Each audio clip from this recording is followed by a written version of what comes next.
Je, unahitaji taarifa kamili na uchambuzi wa ndani zaidi? Jiunge sasa katika grupu letu la WhatsApp kwa malipo nafuu kabisa. Utapata uchambuzi wa kila siku, mchana na jioni, update za dunia kwa haraka zaidi, fursa ya kumuuliza maswali Rahby papo hapo na kupata majibu ya haraka zaidi kutoka kwake. Usikose nafasi hii adhimu. Jiunge sasa na uwe mbele ya taarifa kuliko wengine. Tupigie kwa simu namba 0654467177 au tuandikie ujumbe ni unge na Rahby. Tutakuunga moja kwa moja. Wanasiasa wa Israeli walivyokuwa na mkosoa waziri mkuu wa Israeli Netanyahu kuhusu kukubali amri ya Trump, na niliwapasha jana mapema mchana nadhani kuwa moja ya kitu ambacho kilikuwa kimemsukuma sana Netanyahu kwenda Lebanoni ilikuwa ni kesi ambazo zinamkabili. Na katika moja ya sababu niliwaambia, mfano jana aliomba kuwa asiende kusikiliza kesi yake kwa sababu alikuwa akimwapisha nani? Goffman ni bosi mpya wa Mossad, anachukua nafasi ya David Barney. Sasa jana alikwenda kumwapisha na huyu mpya Goffman akaenda kula kiapo. Anasema kuwa shughuli yao kubwa iliyo mbele ni kuhakikisha kuwa utawala wa Irani hauwezi kuwepo duniani. Yaani mpango wao ni ule wa regime change.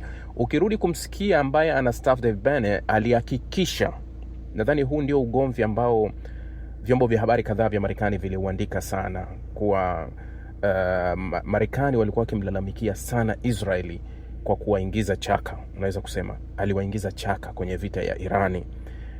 Sasa kwa sababu tathmini ambazo zilikuwa zimefanyika, au ambaye alipewa jukumu la kufanya tathmini nzima ya vita ya Irani alikuwa ni Israeli.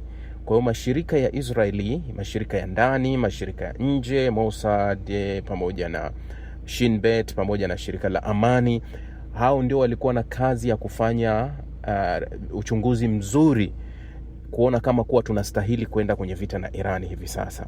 Sasa ukimsikiliza David Barney ambaye ndio anastaafu hiyo nafasi, alivyokuwa akizungumza kuhusu Irani mara ya mwisho, manake kuna ziara ambayo alikwenda Marekani kukutana na waziri wa vita, akakutana na waziri wa mambo ya nje, akakutana na Donald Trump katika kuhakikisha, yani akizungumza na vyombo vya habari anasema kuwa hakuna wakati mwingine wowote ambapo tunaweza kuwa na nafasi bora ya kuiangusha Irani kuzidi mara hii.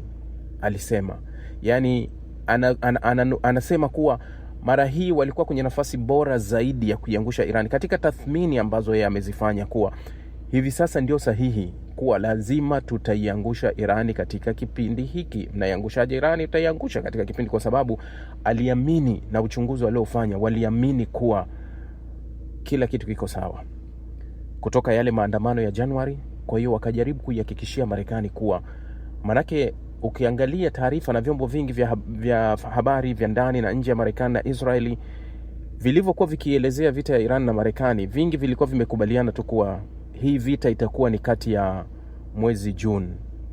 Yani walikuwa wamepanga hasa wavamie mwezi Juni na Julai, lakini wakaishusha mpaka kwenda mwezi Februari. Ni kwa sababu ya uchunguzi uliofanywa na Mossad, kuwa wakaona kuwa hivi sasa jamaa wako unga sana, yani pametoboka mno. Kwa kama tunaweza kufanya mara hii, basi tutahakikisha tunaidondosha hii serikali. Sasa huyo ndio mkuu wa Mossad David Barney ameachia nafasi yake, na nafasi yake imechukuliwa na mzaliwa wa Belarus Goffman. Tukiwaambia kuwa hii nchi na watu ambao wanajaribu kuungaunga hadithi za kujifanya kuwa wao ni asili ya watu wa eneo hili, watu hawaelewi. Watu wanaposhindwa kutofautisha Israeli iliyotajwa kwenye vitabu na kutofautisha na hawa waliopo hivi sasa, wanashindwa kutofautisha kuwa huu ni muungano wa Ulaya ambao umejipachika Uyahudi kuja kujaribu kuteka ardhi za wengine. Leo hii huyu bosi ambaye anachukua hivi sasa Mossad amezaliwa mwaka 76. Kazaliwa wapi? Belarus. Juzi wakati wa interview juzi hapa, nadhani ilikuwa imeanza vita au ilikuwa bado, alipokwenda nadhani ilikuwa vita tayari, alafu akawa ameenda huyu Carlson Tucker. Mnakumbuka Carlson Tucker alitembelea Israeli, alienda na crew yake na ndege binafsi, wakaenda Israeli kwa sababu walikuwa wanaenda kufanya interview na balozi wa Marekani pale Israeli, Mike Huckabee, ndio alikuwa anaenda kufanya naye interview katika kipindi ambacho kashfa ilitokea kuwa Carlson Tucker alidai alizuiliwa na maafisa wa Israeli kwenye airport. Baadaye wakakanusha, na hata Mike Huckabee akawatetea Israeli, akasema si kweli, walikuwa hawajamkamata.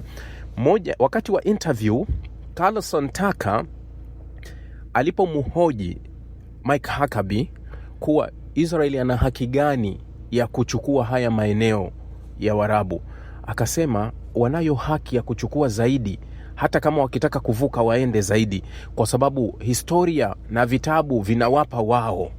Nadhani hili huwa ninalizungumza mara nyingi kwenye hii kitu historia, yani watu wanaenda nje ya mstari. Na nimewahi kufanya challenge na mtu mmoja, nikamuuliza kuwa unaweza kuniambia Israeli ilianzishwa kwa mujibu gani? Israeli imeanzishwa kwa mujibu wa andiko la Umoja wa Mataifa, sio kwa vitabu vya dini. Yani hata walioanzisha Israeli hawakuweka kifungu chochote cha kusema kuwa hii nchi tunaianzisha kwa sababu vitabu vya dini vinataka. No, ilikuwa kwa mujibu wa sheria za sasa tunazoishi nazo. Ndio maana azimio liliwekwa 181 ni azimio la Umoja wa Mataifa, sio azimio linalotoka kwenye kitabu chochote cha dini. Sasa wakati Carlson Tucker anamuuliza Mike Huckabee, akamwambia, wewe unaamini kuwa hawa kina Netanyahu hapa ni asili yao? Akasema ndio, wana haki. Akasema lakini kuna Wayahudi wengine wanakuja tu kutoka sehemu nyingine, na kuna wengine wanabadilisha tu kuwa Wayahudi wanakuja hapa. Akasema pia hao wote wana haki ya kuwa hapa. Akamwambia kwa nini hao wawe na haki ya kuishi hapa kuliko wenye asili ya hapa? Akasema ni kwa nini serikali ya Israel na Marekani wanakataa DNA halisi ifanyike kati ya Waisraeli na wale wanaoishi hapa wakiwemo Waarabu wa Palestina, ifanyike DNA ya kujua asili ya watu wote waliopo hapa. Kwa nini Israeli hataki? Lakini pale Carlson Tucker akamwambia Mike Huckabee, uchunguzi wote na ni unathibitisha kiuhakika Netanyahu ni familia inayotoka Belarus. Yeye na familia yake yote wanatoka Belarus. Kwa nini ulazimishe kuwa hawa watu ni asili ya hapa? Nikiwaambia kina Shimon Peres, kina nani waliokuwa mawaziri waliomba visa ya Palestina, na wengi wamebaki kumiliki pasipoti za Palestina. Toka walivyokuwa wanaingia walikuwa wanamiliki hiyo vitu. Kwa hiyo hadithi imejaribu kubadilishwa. Sasa huyu Goffman ambaye anachukua hivi sasa Mossad kazaliwa Belarus. Halafu unakutana na Myahudi wa Namtumbo au na Manyere au katoka zake na Njirinji au Chato huko, anavyonukuu maneno kuona kuwa hawa watu ndio wenye uhalali wa kuishi. Nakwambia huyu kazaliwa Belarus. Mwaka 76 tayari Waarabu walishapokonywa vya kutosha ardhi yao pale wa Palestina ya kutosha. Yeye ndio anazaliwa kule, anatoka kule, anahama kule, anakuja kuipigania nchi anayokuambia ya asili, ambapo kwa ukiutazama mnyororo wake wote umetoka huko. Yani nchi iliyotengenezwa katika ulaghai na uongo. Sasa na yeye amekuja na nadharia ile ile ambayo ametoka nayo David Barney kuwa Irani anasema kuwa malengo yetu hayajastopu mpaka tutapokuja tunahakikisha kuwa tutauondoa utawala wa Irani. Yani tuje tubadili utawala wa Irani. Kauli yake inapingana na kauli ya Donald Trump ambaye anasema kuwa tayari amefanya regime change. Wao wanasema kuwa ni lazima, yani hii operation haijaisha mpaka pale watapokuja kulitimiza hili. Umeelewa tafsiri? Tafsiri ya dunia. Juzi wakati ninaongea na BBC jioni, kama ulinifuatilia, swali la mwisho kabisa aliponiuliza Ron kuwa dunia ifanye nini, katika jibu langu nilisema hivi: pale dunia itapotoka kwenye unafiki na double standard, ikaanza kuzungumza uhalisia, tutatoka kwenye matatizo. Israeli, bosi wa Mossad Israeli, anazungumza nadharia ya kuwa tutakuja kubadili utawala kabisa, yani kwa vyovyote tutafanya misheni zetu za siri. Yani anazungumza kwa uwazi, sio hatia. Irani au nchi nyingine wakisema, na vikwazo vitaenda kutafutwa viwekwe, kwa sababu wamesema wale. Ndio hiyo double standard ya uhovyo ambayo imebeba ulimwengu huu ambao tunaishi nao. Yani nadharia iliyojaa uongo, iliyojaa vitu vingi ambavyo havina uhalisia. Ndio huo nadharia iliyo hivyo. Sasa jana ni kama kawaida wameendelea kushambuliana. Kuna vurugu zilitokea kule Kashmir, na hizi taarifa zimeandikwa sana na vyombo vya habari. Ngoja nikusomea hapa. Inasema hivi: milipuko kadhaa iliripotiwa karibu na kisiwa cha Kashmir cha Irani kabla ya Kuwait na Bahrain kufuasha mifumo yao ya ulinzi kufuatilia shughuli za kijeshi ambazo zimeongezeka kote Ghuba. Kikosi cha walinzi wa mapinduzi ya Kiislamu cha IRGC chenyewe kilitangaza kwamba mashambulizi ya makombora na ndege zisizo na rubani yalilenga makao makuu ya kikosi cha 5 cha Marekani na maeneo mengine ya kijeshi ya Marekani katika Ghuba. Hii kufuatia mashambulizi mapya ya Marekani katika eneo la miundombinu ya Irani. IRGC ilisema kwamba operesheni hiyo ilikuja baada ya shambulio la Marekani kuharibu meli ya mafuta ya Irani karibu na mlango wa bahari wa Hormuz, na shambulio jingine kugonga mnara wa mawasiliano kusini mwa kisiwa cha Kashmir.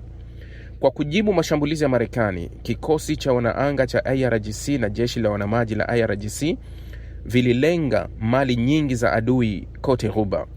Katika kukabiliana na uchokozi huu na ukiukaji wa kanuni za mlango wa Hormuz, chombo cha adui wa kizayuni wa Marekani kinachoitwa Panaya kililengwa na makombora kutoka jeshi la wanamaji la IRGC. Ofisi ya mahusiano ya umma ya IRGC ilisema, ikielezea kwamba shambulio hili lilikuwa jibu la mashambulizi ya Marekani kwenye meli ya mafuta. IRGC pia ililenga kikosi cha helikopta cha Marekani kilichokuwa katika kambi ya kikanda. IRGC pia ilishambulia makao makuu ya kikosi cha 5 cha Marekani huko Bahrain kwa kutumia ndege zisizo na rubani na makombora ya mashambulizi ya njia moja. Tulikuwa tumeonya hapo awali kwamba ikiwa uchokozi utatokea, majibu yatakuwa tofauti na mazito. Tulitenda ipasavyo, taarifa ya IRGC ilisisitiza. Tunarudia kuvuruga usalama wa mlango wa Hormuz kutakuwa na gharama kubwa kwa jeshi la Marekani linalovamia, taarifa hiyo ilihitimisha. Milipuko iliripotiwa kote Ghuba. Milipuko iliripotiwa karibu na kisiwa cha Kashmir cha Irani usiku wa Jumanne, huku Kuwait na Bahrain zikishuhudia shughuli za kijeshi zilizoongezeka. Kulingana na ripoti za vyombo vya habari vya Irani, milipuko kadhaa ilisikika karibu na pwani ya kusini ya kisiwa cha Kashmir, karibu na maeneo ya Suza na Masan. Shirika la habari la Tasnim la Irani likinukuu akaunti za ndani za uchunguzi wa awali uliofanywa na IRIB liliripoti kwamba wakazi walisikia milipuko mingi katika eneo hilo. Tathmini za awali zinaonyesha kwamba kombora linaweza kuwa lilipiga kwenye ufuo kati ya mji wa Suza na kijiji cha Masan. Ripoti za awali kutoka shirika la habari la Mehr News Agency zilisema milipuko ilisikika karibu na Kashmir, huku kukiwa na mvutano wa kijeshi unaoendelea ndani ya karibu na mlango wa Hormuz. Maendeleo haya yanakuja huku Irani ikiendelea kuwa macho kufuatia mabomu ya hivi karibuni ya Marekani dhidi ya eneo la Irani na mashambulizi ya kulipiza kisasi ya Teherani dhidi ya vituo vya kijeshi vya Marekani katika eneo hilo. Ulinzi wa anga wa Kuwait uliwashwa. Huku Kuwait, mifumo ya ulinzi wa anga iliwashwa baada ya makombora na ndege zisizo na rubani kuripotiwa kuzinduliwa kuelekea maeneo ya kijeshi yanayotumiwa na vikosi vya Marekani katika Ghuba. Mazungumzo hayo yalikuja dakika chache baada ya shambulio la Kashmir. Wakazi wa eneo hilo waliripoti kusikia milipuko mikubwa, huku picha zilizosambaa mtandaoni zikionekana kuonyesha vifusi kutoka kwa makombora ya kuzuia karibu na jiji la Kuwait. Ripoti za mashambulizi dhidi ya Bahrain na mashirika ya habari ya Irani pia yaliripoti mashambulizi yanayohusisha Bahrain, huku video zilizosambazwa mtandaoni zikionekana kuonyesha makombora yanayovuka anga ya nchi hiyo. Matukio hayo pamoja yanaashiria ongezeko kubwa la wasiwasi katika Ghuba, huku mvutano wa kikanda ukiendelea kuongezeka kufuatia vita vya Marekani na Israeli. Jana ni kama naweza kusema ni nusu vita ilirejea. Naweza kusema ni nusu vita. Sasa ukisikia taarifa ya Irani wanaosema, isikia taarifa ya Marekani inasema hivi. Jeshi la Marekani lilisema kwamba limefanikiwa kuzuia mfululizo wa mashambulizi ya makombora ya ndege zisizo na rubani za Irani katika Ghuba na kufanya mashambulizi ya kujilinda katika kisiwa cha Kashmir cha Irani. Mashambulizi ya kujilinda katika kisiwa. Yani unaenda kumpiga jirani yako afu unasema anajilinda. Tafsiri yani haya. Utawala mkuu wa Marekani pia ulikana madai ya kikosi cha walinzi wa mapinduzi ya Kiislamu cha IRGC kwamba walikuwa wameshambulia makao makuu ya kikosi cha 5 cha jeshi la wanamaji la Marekani huko Bahrain na kambi tofauti ya anga katika eneo hilo. Ukienda kwenye vyombo vya habari, mfano chukua mwezi mmoja, chukua taarifa za Marekani miezi miwili iliyopita kufuatia hii vita na kila kitu ilivyokuwa, mara zote Marekani walikana kuwa walikuwa wamepata athari yoyote, na walikuwa wakitoa taarifa ni zile zilikuwa tumezuia zaidi ya 90%. Nadhani Jana juzi kuna taarifa ilichapishwa pia na BBC na mashirika mengine kuonyesha athari. Niliwasomea mimi taarifa wiki jana ilivyokuwa inaonyesha. Sasa ile taarifa ilichapishwa kuonyesha athari kubwa ambayo Marekani alikumbana nayo kwenye kambi zake za kijeshi. Sasa wao kukanusha ni kawaida. Kukanusha ni kawaida. Ndio kile ambacho niliwahi kuambia kipindi cha nyuma kuwa wao kifo ni adhabu. Yani inapotokea mtu kwao amekufa, yani kifo ni udhalili. Ndio maana yani wanaona adhabu pekee ya binadamu ni kifo. Ndio wao na tishio zaidi ni kifo, kwa sababu wao kifo ni kitu kikubwa sana ambacho tofauti na upande wa pili ambapo kuwa wao maisha na kifo ni vitu ambavyo vinafatana. Unaona, yani ni vitu ambavyo viko sawa. Ukija kwenye mafundisho ya dini ya Kiislamu katika surati al-Mulk nadhani aya ya 2 Mwenyezi Mungu anasema alladhi khalaqal mauta wal hayat liyabluwakum ayyukum ahsanu amala. Yani Mungu alianza kuumba kifo kabla ya maisha. Alladhi khalaqal maut wal hayat, yani alianza kuumba, yani ameumba mauti na uhai. Yani maana yake ukiona hiyo aya imeanza mauti na uhai, kwa maana yake mauti yaliumbwa kabla ya uhai. Ni vitu, yani mauti na uhai ni viumbe vilivyoumbwa. Kwa hiyo vyote vipo, lakini kilichoanza kuumbwa ilikuwa ni mauti. Ndio maana unaona upande wa pili unapozungumza mauti watu wanaona ni kitu cha kawaida, kwa sababu hii wanasema hii ni hatma ambayo haikwepeki. Kwa hiyo ipo hiyo hatma haikwepeki. Kwa hiyo upande wa pili kifo kwa huwa ni kitu kigumu sana. Sasa taarifa inasema Irani ilirusha makombora kadhaa ya balistiki kuelekea majirani wa eneo hilo. Hata hivyo yote yalishindwa kulenga shabaha zao zilizokusudiwa. Hiyo taarifa ya CENTCOM ilisema makombora mawili ya Irani yaliyofyatuliwa Kuwait yalishindwa au kuvunja njia, na makombora matatu yaliyofyatuliwa kuelekea Bahrain yalizuiliwa mara moja vikosi vya ulinzi vya anga vya Marekani na Bahrain. Jeshi la Kuwait lilisema ulinzi wake wa anga ulikuwa ukizuia mashambulizi ya makombora na ndege zisizo na rubani. Baadaye CENTCOM ilisema wimbi la ziada la ndege zisizo na rubani za Irani zinazojaribu kushambulia vikosi vya Marekani huko Kuwait hazikuweza kushambulia malengo yaliyokusudiwa, huku ndege kadhaa zisizo na rubani zikidunguliwa. Jeshi la Marekani pia lilidungua ndege 3 zisizo na rubani ambazo zilirushwa na Irani kuelekea mabaharia raia waliokuwa wakipita katika maji ya kikanda. Taarifa ya CENTCOM inasema kisiwa cha Keshmi kiko katika mlango wa bahari wa Hormuz, njia muhimu ya usafirishaji wa mafuta na gesi ya Ghuba ambayo imefungwa kikamilifu na Teherani tangu kuanza kwa vita na Marekani na Israeli mwishoni mwa Februari. CENTCOM ilisema mashambulizi hayo yalilenga kituo cha udhibiti wa ardhini cha kijeshi cha Irani kisiwani humo, na kuongeza kuwa hakuna mfanyakazi wa Marekani aliyejeruhiwa. Katika taarifa iliyotolewa na shirika rasmi la habari la Irani IRNA, IRGC ilidai kuwa ilishambulia vituo vya kijeshi vya Marekani kujibu shambulio la kwenye kisiwa cha Keshmi.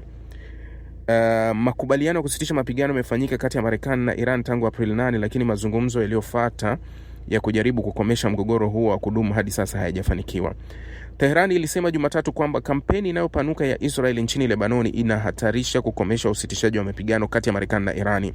Hapo awali vikosi vya Marekani vilirusha makombora kwenye meli iliyokuwa ikijaribu kuelekea bandari ya Irani kinyume na kizuizi cha Marekani na kuizamisha meli hiyo. Washington sasa imesimamisha kwa nguvu meli 6 ambayo ilisema kuwa ilikuwa ikijaribu kukiuka kizuizi hicho ambacho kimekuwapo tangu Aprili 13. Ni wapo kwenye vita, hawataki kujulikana wapo kwenye vita. Ni rasmi, wapo kwenye vita, ila hawataki kujulikana wapo kwenye vita. Kuna sababu za kuzuia kusema kuwa hatutaki kuwa kwenye vita au hatutaki kujulikana kwenye vita. Kwa sababu hii inafuatana na taarifa fulani ambayo Donald Trump alizungumza. Unajua juzi Irani walivyosema tunajiondoa kwenye mazungumzo, Trump akarudia kwenye kile kauli ambazo tunasema uongo wa Donald Trump. Amesemaje? Amesema hivi. Ngoja nikusomee taarifa. Rais wa Marekani alisema kwamba mazungumzo na Irani hayajasimama licha ya madai Teherani kwamba ubadilishanaji wa ujumbe umesitishwa, akiongeza kwamba alisema ni wakati wa kufanya makubaliano. Ripoti za habari bandia kwamba Jamhuri ya Kiislamu ya Irani na Marekani ziliacha kuzungumza siku chache zilizopita ni za uongo na zenye makosa, Trump alisema katika chapisho kwenye mtandao wake wa jukwaa la ukweli wa kijamii. Sasa kati ya Trump na wale waliotoa taarifa na Irani, na nani anaweza kutupasha ukweli? Anayeweza kutupasha ukweli ni Trump mwenyewe. Kwa nini Trump alichukua hatua dhidi ya Israeli, dhidi ya Netanyahu, na yeye ndio akatangazia dunia kuwa alivyokuwa taarifa kuwa unaharibu mazungumzo yetu na Irani? Kwa nini yeye ndio aliipasha dunia kuwa kuna usitishaji wa vita kati ya Hezbollah na Israeli, hawatoshambulia na Israeli haiendi kushambulia Beirut? Yote hiyo ni katika kile ambacho Iran walisema kuwa tumejitoa kwenye mazungumzo kwa sababu. Kwa nini yeye alichukua hatua wakati hapakuwa na lolote? Kwa hiyo Trump mwenyewe ndio anayetupasha majibu halisi kuwa hiyo taarifa ni ya uongo au sio ya uongo. Yani manake yeye ndio anayetudanganya, yeye ndio aliyetupasha na yeye ndio anayetuambia. Sasa taarifa anasema hivi: vyombo vya habari vinavyohusiana na kikosi cha walinzi wa mapinduzi ya Kiislamu IRGC kimesema mara kwa mara wiki hii kwamba timu ya mazungumzo ya Teherani imesitisha ubadilishanaji wa ujumbe na Marekani kupitia wapatanishi kujibu mashambulizi ya Israeli dhidi ya Lebanoni. Trump alisema kwamba mazungumzo yamekuwa yakiendelea mfululizo, ikiwa pamoja na siku 4 zilizopita, siku 3 zilizopita, siku 2 zilizopita, siku 1 zilizopita na hata leo. Aliongeza, wanakoelekea mtu hajui kamwe, lakini kama nilivyowaambia Irani, ni wakati kwa njia moja au nyingine kwao kufanya mkataba. Umekuwa ukifanya hivi kwa miaka 47 na hauwezi kuruhusiwa kuendelea hivyo. Na bado Trump anatakiwa kufahamu kuwa anadili na nchi ambayo hata haiko kabisa kwenye njia ambayo ya kutishwa. Sasa hili la Trump kusema tunazungumza, nadhani tulishalizungumza sana. Maana yake kuna wakati alisema tunazungumza na serikali bora sana, sio ya hawa. Nani unazungumza na nani? Mpaka ikawa mnazungumza na mazombi, mnazungumza na naye, haijulikani mnazungumza na nani. Mradi anasema tunazungumza nao. Mara tunazungumza na Mohamed Galibaf, mara tunawaona walioenda kule Islamabad ni wale. Mara hatuzungumzi nao, mara tunazungumza hatutaki. Kuna watu wameshikilia, rais wa Iran kaniomba. Kwa hiyo ni yeye tu ambaye anakuwa yani serikali mpya Iran imeniomba kufanya. Yote ni Donald Trump mwenyewe na wala si mwingine. Yani yeye ndio anayetubadilishia simulizi na hadithi za hiki na hiki, kesho hiki, kesho kutwa hiki. Jamani, niwatakie kila la kheri.